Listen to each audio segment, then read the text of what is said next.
В Україні триває акція «Міжнародний день чистих берегів». Учні та вчителі Пирятинських міських шкіл, а також представники НПП «Пирятинський» вирішили до неї долучитись та прибрати острів Масальський. Деталі у сюжеті.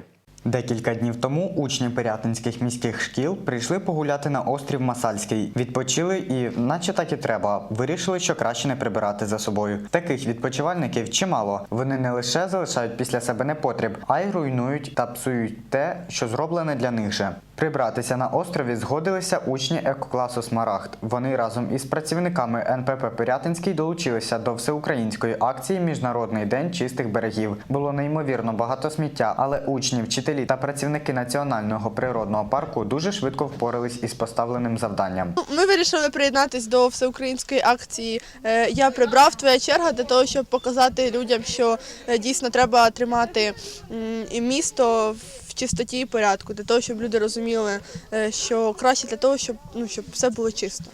Я прийшов на цю екологічну акцію «День чистих берегів», щоб допомогти зробити чистішим наш острів Масальський та прибрати його за тими пирятинцями, які залишили тут купи сміття після свого відпочинку. Я прибрав, тепер твоя черга.